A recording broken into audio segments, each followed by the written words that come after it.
early morning in the Kursk region, and a Russian military convoy of more than 15 vehicles rolled confidently along the main highway, just 3 kilometers from the Ukrainian border, because they believed they were untouchable on their own soil, and Russian commanders assured the troops that Western weapons could not reach them here, and that Ukrainian forces would not dare strike so deep into Russian territory, but they were all wrong. And what happened next changed everything.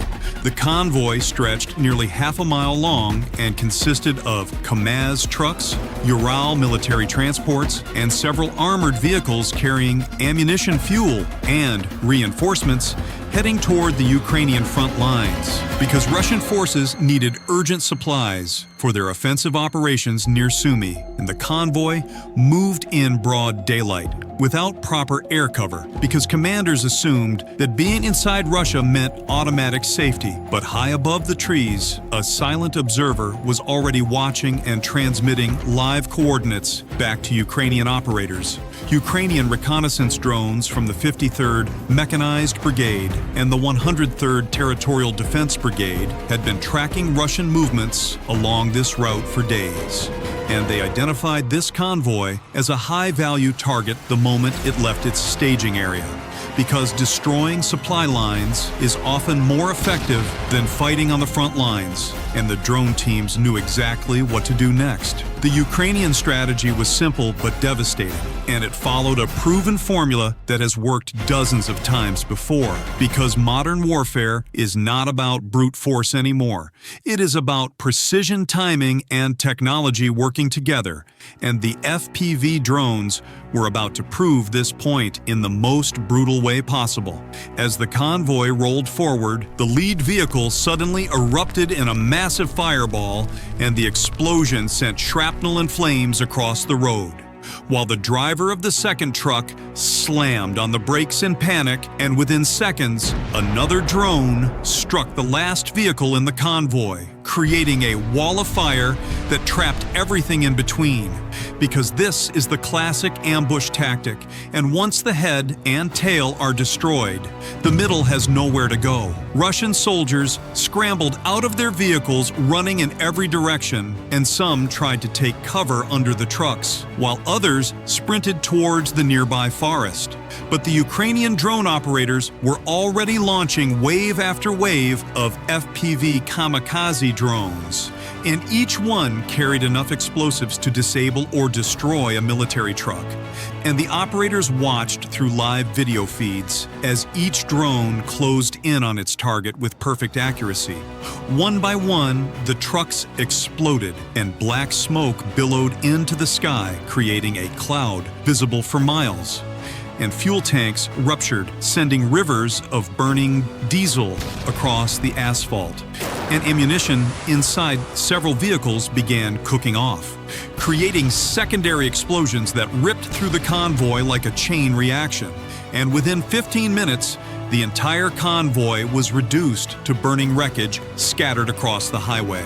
What makes this attack so devastating is not just the destruction, but the cost-effectiveness of the operation, because each FPV drone costs between $500 and $700, while each Russian military truck is worth at least $100,000, and the ammunition and supplies they carried were worth even more. And this is the new reality of warfare, where cheap technology defeats expensive equipment, and where a small team of drone operators can inflict damage that would have required an entire artillery battalion just a few years ago.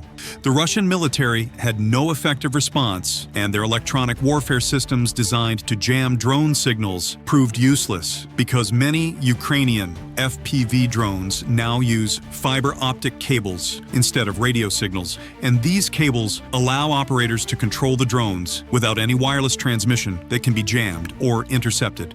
And this innovation emerged specifically because Russia invested heavily in jamming technology, but Ukraine adapted faster and smarter Russian air defense systems like the Pantsir were nowhere near the convoy, and even if they had been present, they struggled to target small, fast-moving drones flying at tree level, because these systems were designed to shoot down aircraft and missiles, not tiny quadcopters that cost less than a smartphone.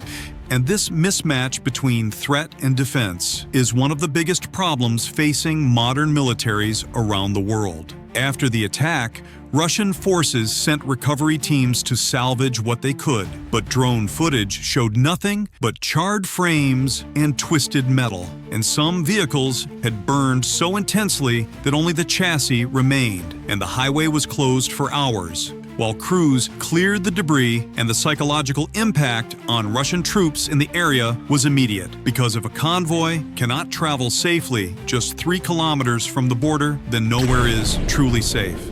This was not an isolated incident. Ukrainian forces have destroyed dozens of Russian convoys using the exact same tactics because the formula works, and Russian commanders seem unable or unwilling to adapt, and they continue sending supply convoys along predictable routes during daylight hours and without adequate air cover or electronic protection. And every time they do, Ukrainian drones are waiting.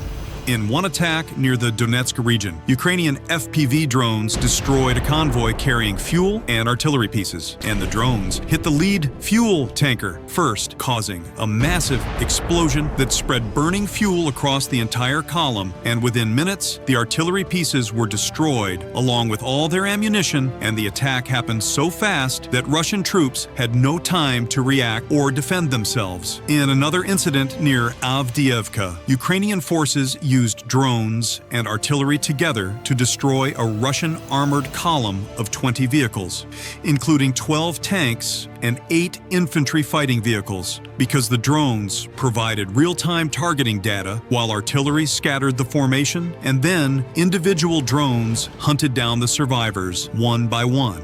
And this combined arms approach has become the standard Ukrainian tactic against Russian convoys.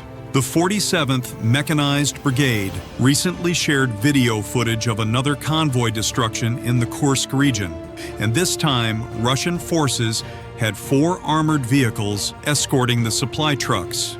But it made no difference because Ukrainian reconnaissance drones spotted the convoy first, and then FPV drones hit the infantry fighting vehicles and trucks in rapid succession. And the entire convoy was eliminated before it could reach its destination. What Putin and his generals failed to understand is that the battlefield has fundamentally changed, and the old rules no longer apply, because in the past, a convoy inside friendly territory would be relatively safe from attack. But today, drones can reach anywhere, and they do not need permission to cross borders, and they do not fear air defenses or electronic warfare systems, and they cost almost nothing compared to the damage they inflict.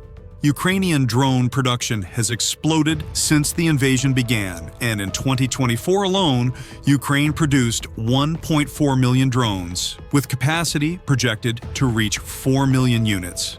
And this mass production is possible because the drones are simple and cheap to build, and they use off-the-shelf components from commercial suppliers, and local workshops can assemble them by the hundreds, because the technology is not complicated and the impact is devastating.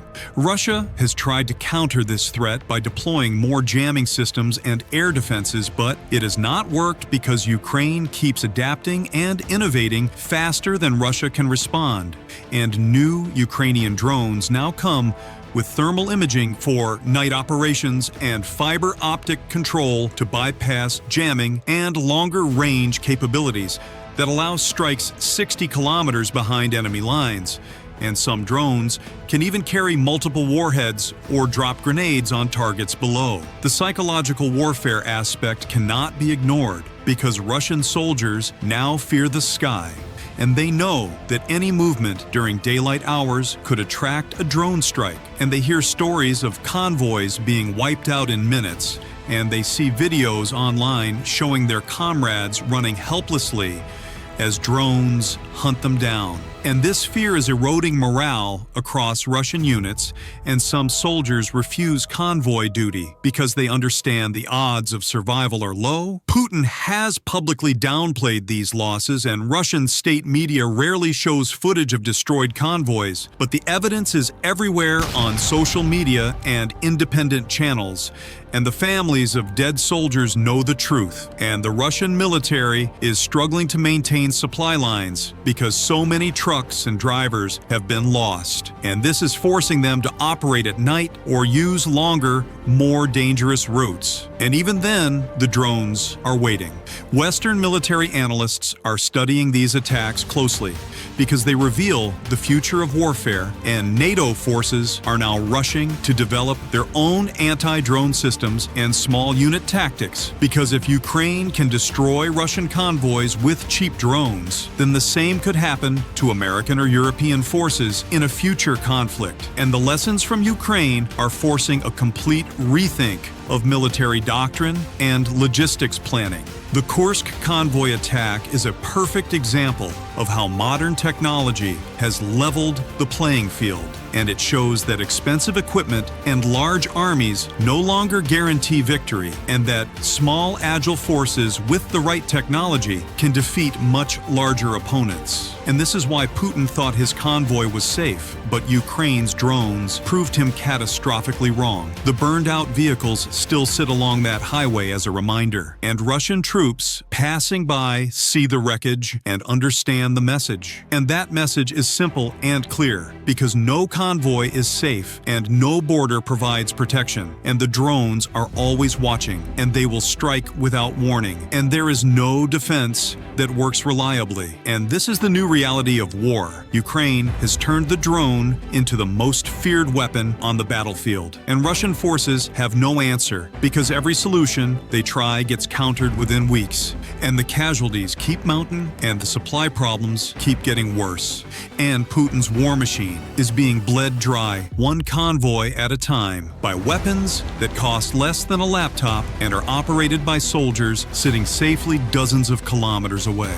This is not the war Putin imagined when he ordered the invasion, and this is not the war his generals prepared for.